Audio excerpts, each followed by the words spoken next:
அப்படி தனிநபர் நன்றாக இருந்தால் தேசம் நன்றாக இருக்கும், சமூகம் நன்றாக இருக்கும். அப்படி அல்ல உண்மை.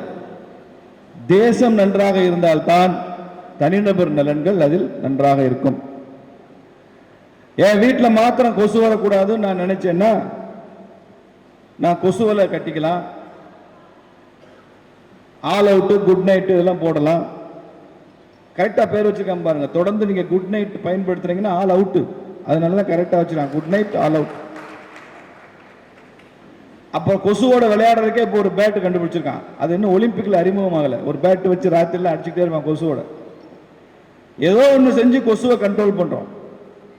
நம்ம முயற்சியெல்லாம் எப்படி இருக்கு? என் வீட்டில் கொசு இருக்கக்கூடாது, என் வீட்டில் கொசு இருக்கக்கூடாது என்று நான் செய்கிற முயற்சியினால திருச்சியில் கொசு இல்லாமல் இருக்குமா? திருச்சி நகரம் முழுக்க கொசு இல்லாமல் ஒழிஞ்சு போகுமா? ஆல் அவுட்டும் குட் நைட்டும் பயன்படுத்தினா ஆகாது. இப்போ இப்படி மாற்றி யோசிப்போம். திருச்சியில் கொசு இருக்கக்கூடாதுன்னு நினைப்போம். அப்போ நம்ம பேட் வாங்கி அடிக்க மாட்டோம், கொசுவில் கட்ட மாட்டோம். திருச்சி நகருக்கே எங்கிட்டு கொசுவில் கட்டுறது. அப்போ நம்ம குப்பைகளை சுத்தம் செய்வோம், சாக்கடைகளை சுத்தம் செய்வோம், அங்கங்கே கழிவு நீர் தேங்காமல் பார்த்துக்குவோம், ஹைஜீனிக் ஸ்டாண்டர்ட் மெயின்டைன் பண்ணுவோம். அப்போ கொஞ்சம் கொஞ்சமாக கொசு குறைந்து முற்றிலும் கூட இல்லாமல் போகுது. திருச்சியிலேயே கொசு இல்லைன்னா நம்ம வீட்டில் கொசு இருக்குமா? இருக்குமா? வாய்ப்பே இல்லை. நான் மாத்திரம் நல்ல தண்ணீர் குடிக்கணும்னு நினைச்சு இப்படி ஒரு பாட்டில் தண்ணி வாங்கி குடிச்சிருந்தா அதனாலதான் காவேரி அழுக்கா இருக்கு. காவேரி சுத்தமா இல்லை. முன்னாடிலாம் ரயில்வே ஸ்டேஷன்ல போய் நாங்க சின்ன வயசுல தண்ணி குடிப்போம். ஏன்னா ரயில்வே ஸ்டேஷன்ல வர்ற தண்ணீர், டேப்ல வர்ற தண்ணி அவ்வளவு சுத்தமா இருக்கும், நம்பி குடிக்கலாம் அப்படின்றது முந்தி காலத்துல நம்பிக்கை. ரயில்வே ஸ்டேஷன்ல தண்ணி பிளாட்ஃபார்ம்ல. இப்ப எந்த தண்ணியிலுமே குடிக்க முடியாது. நாம எப்போ நமக்குன்னு தண்ணி தனியா வாங்கி குடிக்க ஆரம்பிச்சோமோ அப்ப நம்ம நீர்நிலைகள்லாம் கெட்டு போறதை பத்தி நம்ம கவலைப்படலை. கிணறு குளங்கள்லாம் குடி தண்ணீர் ஸ்டாண்டர்ட்ல இருந்து குறையுதே, குடிக்க முடியாம இருக்க. மனிதர்கள் குடிக்க முடியவில்லை என்பது வேற. இப்ப ஆடு மாடு கூட குடிக்க முடியாத நிலைக்கு வந்துருச்சு குளங்கள், கிணறுகள்லாம். அப்போ அந்த ஸ்டாண்டர்ட் குறையுது. நான் மாத்திரம் நல்லா இருக்கும்னு நினைச்சதுனால நீர்நிலைகள் கெட்டு போகும்.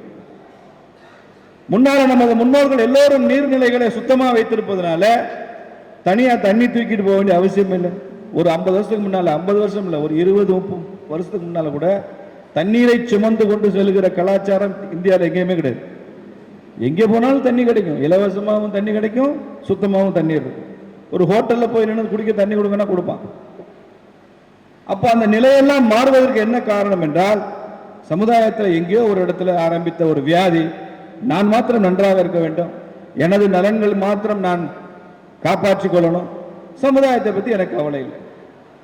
அப்படி எல்லோரும் தனித்தனியா நன்றா இருக்க ஆரம்பிச்சதுனாலதான் சமுதாயம் சீரழிந்து விட்டது. கணக்கு வழக்கற்ற சுரண்டல், அதிக லாபம், கொள்ளை லாபம், இதெல்லாம் தானே கன்சியூமர் மூவ்மெண்ட்ல கூடிய பிரச்சனைகளா இருக்கும். இன்னைக்கு நம்ம தேசம் 142 கோடி மக்கள் தொகைன்னு சொல்றாங்க. இப்ப நம்ம பேசிட்டு இருக்கிற இந்த 2 வினாடியில கொஞ்சம் கூடி இருக்கும்.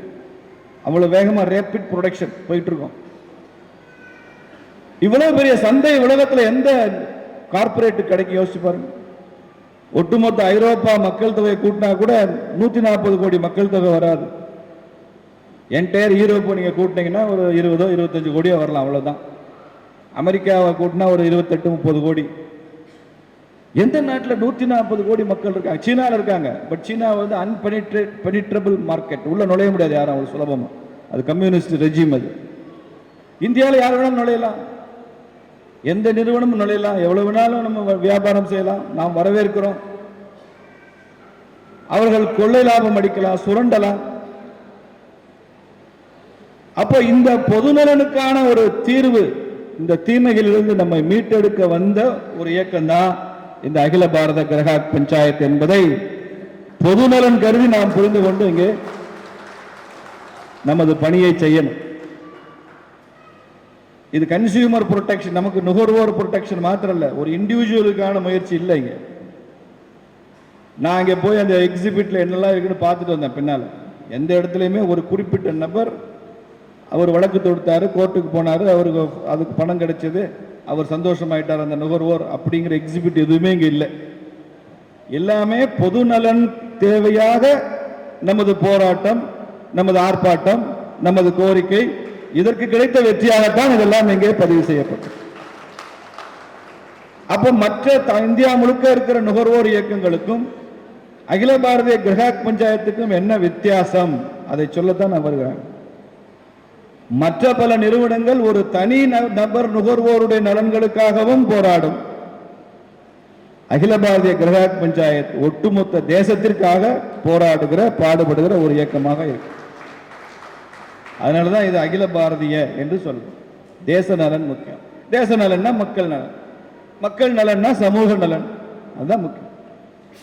அந்த அளவுக்கு இன்னைக்கு நிறைய மாற்றங்கள் வருது. இது பெரிய உலக மல்டிநேஷனல் கம்பெனிஸினுடைய கார்பரேட்டுடைய வேட்டைக்காடாக இந்த தேசம் மாறிவிட முடியாது. இந்திய வணிக நிறுவனங்களாக இருந்தாலுமே அவர்கள் கொள்ளையடித்து சுரண்டி போவதற்கான ஒரு இடமாக இது இருக்கக்கூடாது. சாதாரண மனிதனுடைய உரிமைகள் மிகவும் முக்கியம். ஒரு நுகர்வோர் எனக்கு ஒரு பொருள் கிடைக்கணும், அது நல்ல தரத்தோடு கிடைக்கணும் என்ற உரிமை அவனுக்கு இருக்கு. கலப்படம் இல்லாமல் நல்ல தரத்துடன் இருக்கணும், சரியான எடையில் அது இருக்கணும், அந்த உரிமை அவனுக்கு இருக்கு. அதுக்கு பொருத்தமான விலையா இருக்கணும், அந்த உரிமை அவனுக்கு இருக்கு. சரியான நேரத்தில் அது எனக்கு கிடைக்கணும், டெலிவரி டைம், எனக்கு அந்த உரிமை இருக்கு. அதுல ஏதாவது குறைகள் இருந்தால் நான் உன்னிடம் சொன்னால் நீ அதை சரி செய்து தர வேண்டும், அந்த உரிமை அவனுக்கு இருக்கு. என் பிரச்சனைகளை நீதிமன்றமோ அரசாங்கமோ வணிக நிறுவனங்களோ நான் குறை என்று சொன்னால் அதை கேட்க வேண்டும் என்கிற அதிகாரம், உரிமை அவனுக்கு இருக்கு. முன்னால ராஜாஜி அவர்கள் எழுதின ஒரு பாடல் இருக்கு, குறை ஒன்றும் இல்லை மறைமூர்த்தி கண்ணா அப்படின்னு ராஜாஜி பாடுவார். குறை ஒன்றும் இல்லை மறைமூர்த்தி, எம். எஸ். சுப்புலட்சுமி பாடின பாட்டு. அது ஆன்மீகம், இது லௌகீகம். நாம குறையை தவிர ஒன்றுமே பார்க்க கூடாதுங்கிறது தான் கிராஹக் பஞ்சாயத்தோட அடிப்படை. நாமளும் குறை ஒன்றும் இல்லை மறைமூர்த்தி கண்ணான்னு பாடினா கிராஹக் பஞ்சாயத்து வேலையை செய்ய முடியாது. குறை கண்டுபிடிக்கணும். எந்த அளவு குறை கண்டுபிடிக்கணும்? பிஜேபி ஆட்சியா இருந்தாலும் குறை கண்டுபிடிக்கணும். நீங்க செய்யற தப்பு, உங்க ரயில்வே எப்படி தப்பு பண்ணது, உங்க பிஎஸ்என்எல் தப்பா நடக்குது, உங்க ஸ்டேட் பேங்க் ஆஃப் இந்தியாவில் எப்படி வாடிக்கையாளருடைய கொள்ளையடிக்கிறீங்க சொல்லணும். ஏன் அரசியல்வாதியா இருக்கிறதுனால எல்லாமே தெரியும்னு அர்த்தம் இல்லை. ஆனால் அதை நேர்மறையாக அக்கறையோடு மனசுல ஒரு வருத்தத்தோடு அதை சொல்வதுதான் கிராஹக்.